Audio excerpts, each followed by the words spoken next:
Hello বন্ধুরা, সবাইকে স্বাগত জানাই স্টাডি সাকসেস কোচিং সেন্টারে। বন্ধুরা, তোমাদের জন্য কিন্তু আবারও চলে এসেছে আর একটি খুবই গুরুত্বপূর্ণ জিকে ক্লাস, গ্রাম পঞ্চায়েত। ওয়েস্ট বেঙ্গল গ্রাম পঞ্চায়েত এক্সামের জন্য 28 নম্বর জিকে ক্লাস। 27খানা ক্লাস আগে হয়ে গেছে। প্রত্যেকটা ক্লাসের প্রত্যেকটা কোশ্চেন আমরা বিস্তারিতভাবে আলোচনা করছি। আজকেও আমরা আলোচনা করব একদম বাছাই করা কোশ্চেন, যেগুলো কিন্তু তোমাদের পরীক্ষা প্রশ্নপত্রে কিন্তু অবশ্যই তোমরা সেই সকল কোশ্চেনগুলো দেখতে পাবে। ঠিক আছে? তো ক্লাসগুলো যারা রেগুলার করছো না, তো অবশ্যই বলবো রেগুলার ক্লাসগুলো করো। আগের ক্লাসগুলো যারা দেখোনি, তো অবশ্যই দেখে নাও। ঠিক আছে? তো চলো দেখে নিই আজকে ক্লাসের ফার্স্ট কোশ্চেন কী রয়েছে। গরম পানি স্যাংচুয়ারি কোথায় অবস্থিত? গরম পানি স্যাংচুয়ারি কোথায় অবস্থিত? সিকিম, আসাম, নাগাল্যান্ড, না হচ্ছে গুজরাট? সঠিক অ্যান্সার কী হবে? না, সঠিক অ্যান্সার হয়ে যাবে আসাম। অপশান নাম্বার বি হয়ে যাবে আমাদের সঠিক অ্যান্সার, আসাম। দেখে নাও এখানে, এটি আসামের কার্বি আংলং জেলায় অবস্থিত ভারতের অন্যতম প্রাচীন একটি বন্যপ্রাণী অভয়ারণ্য। এলাকাটিতে বেশ কিছু প্রাকৃতিক গরম জলের প্রস্রবণ ও জলপ্রপাত থাকার কারণে এর নাম গরম পানি রাখা হয়েছে। এখানে বিরল প্রজাতির পাখি ও এশীয় হাতি দেখা যায়। তারপর 2 নম্বর কোশ্চেন, রাতের আকাশে কোন গ্রহটিকে লালচে দেখায়? রাতের আকাশে কোন গ্রহটিকে লালচে দেখায়? বৃহস্পতি, শনি, মঙ্গল, বুধ? সঠিক অ্যান্সার লালচে গ্রহ, সেটা হচ্ছে মঙ্গল। মঙ্গলকে রাতের আকাশে লালচে দেখায়। মঙ্গলের উপরিভাগে আয়রন অক্সাইড প্রাচুর্যের কারণেই কিন্তু একে লালচে দেখায়, তাই একে বলে লাল গ্রহ। মঙ্গলকে লাল গ্রহ বলা হয়। তারপরে দেখো, ভ্রান্তিবিলাস উপন্যাসটির রচয়িতা কি? ভ্রান্তিবিলাস উপন্যাসটির রচয়িতা কে? কে হবে? না হচ্ছে ঈশ্বরচন্দ্র বিদ্যাসাগর। ঈশ্বরচন্দ্র বিদ্যাসাগর হয়ে যাবে সঠিক অ্যান্সার। এটি 1869 সালে প্রকাশিত ঈশ্বরচন্দ্র বিদ্যাসাগরের লেখা একটি বিখ্যাত গদ্য গ্রন্থ। এটি মূলত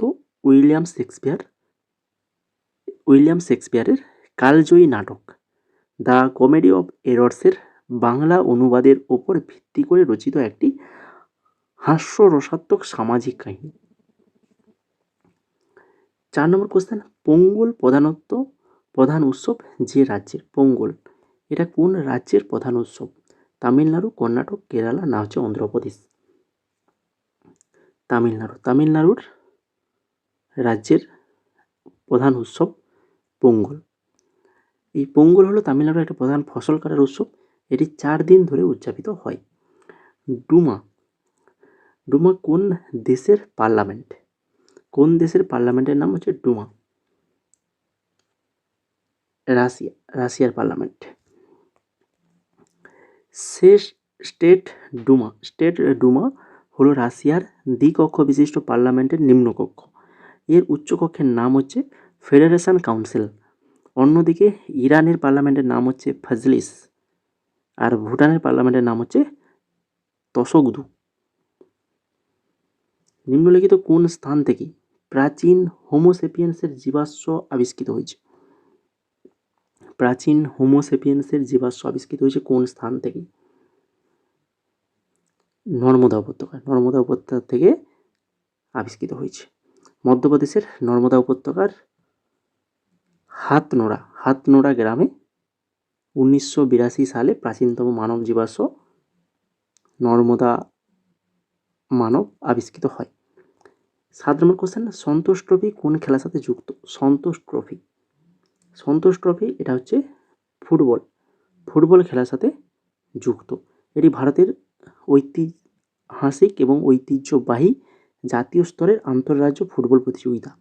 1941 সালে অল ইন্ডিয়া ফুটবল ফেডারেশন এই টুর্নামেন্ট চালু করে। মন্মথনাথ রায় চৌধুরী অর্থাৎ সন্তোষের মহারাজা স্মরণে এই প্রতিযোগিতার নামকরণ করা হয়েছিল। তারপরে দেখো 8 নম্বর কোশ্চেন, 365 MS এক্সেলের খোলা ওয়ার্কবুক বন্ধ করতে নিচের কোন শর্টকাট ব্যবহার করা হয়? MS এক্সেলের খোলা ওয়ার্কবুক বন্ধ করতে যে শর্টকাট কিটা ব্যবহার করা হয় সেটা হচ্ছে কি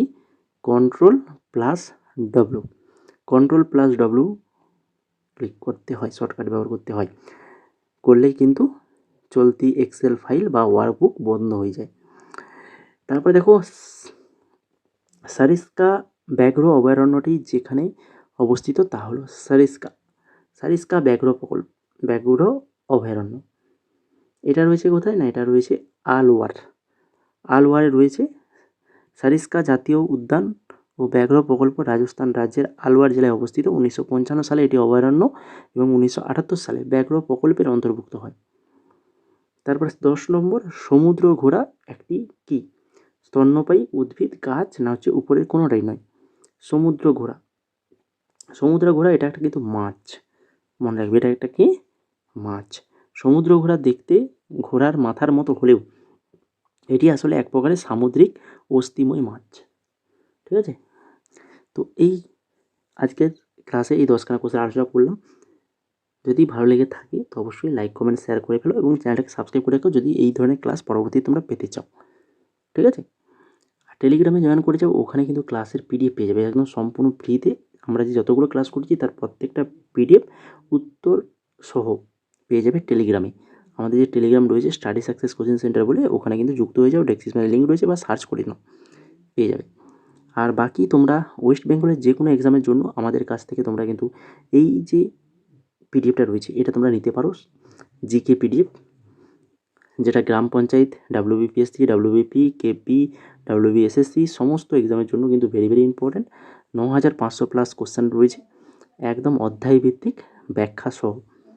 ঠিক আছে? দেখে নাও কোন কোন টপিক রয়েছে। তো যদি তোমরা নিতে চাও আমাদের এই স্ক্রিনে দেওয়া হোয়াটসঅ্যাপ নাম্বারে তোমরা কিন্তু মেসেজ করো। প্রাইস রয়েছে মাত্র 29 টাকা। 29 টাকায় তোমরা কিন্তু এই পিডিএফটা পেয়ে যাবে। ডেমো তোমরা স্ক্রিনের মধ্যে দেখে নাও, প্রত্যেকটা কোশ্চেন এবং অ্যান্সার কীভাবে দেওয়া রয়েছে, তার সঙ্গে এক্সট্রা নোটস অ্যাড করে দেওয়া আছে। ঠিক আছে? এইভাবে কিন্তু তোমরা পিডিএফগুলো পেয়ে যাবে। আমাদের হোয়াটসঅ্যাপ নাম্বারে মেসেজ করো যদি নিতে চাও। তাছাড়া বর্তমানে আমাদের কাছে এই পিডিএফগুলো অ্যাভেলেবল রয়েছে, স্ক্রিনে যে কিছু দেখতে পাচ্ছ। তোমরা আমাদের এই যে টপিক ওয়াইজ জেনারেল অ্যাওয়ারনেস এবং ইংলিশ, এই দুটো পিডিএফ তোমরা যে কোনো এক্সামের জন্য পড়তে পারো। খুবই ভেরি ইম্পর্ট্যান্ট বাছাই করা কোশ্চেন আনসার রাখা হয়েছে। দুটো পিডিএফ একসঙ্গে নিলে মাত্র 149 টাকায় তোমরা কিন্তু পিডিএফটা পেয়ে যাবে। আর যদি তোমরা এসএসসি এমটিএসের 2026-এর প্রিপারেশান নিচ্ছ, তার জন্য তোমরা জিকে ইংলিশের জন্য আমাদের এই 199 টাকার ব্যাচে জয়েন হয়ে যেতে পারো। এখানে সমস্ত কিছু নোটস দিয়ে দেওয়া হবে। গ্রাম পঞ্চায়েতের জন্য 29 টাকায় তোমরা পেয়ে যাচ্ছ। রেলওয়ে সায়েন্স এবং জেনারেল অ্যাওয়ারনেস 8500 আর হচ্ছে 12000 কোশ্চেন আনসারের পিডিএফ। তোমরা কিন্তু দুটো যদি পিডিএফ নাও তাহলে 99 টাকায় পেয়ে যাবে। এছাড়া আরও বিভিন্ন এক্সামের জন্য পিডিএফ রয়েছে, স্ক্রিনে দেখে নাও। যদি কেউ নিতে চাও, তোমাদের যে পিডিএফটার প্রয়োজন আছে সেটা তোমরা আমাদের এই যে স্ক্রিনে দেওয়া হোয়াটসঅ্যাপ নাম্বার, এই হোয়াটসঅ্যাপ নাম্বারে মেসেজ করো।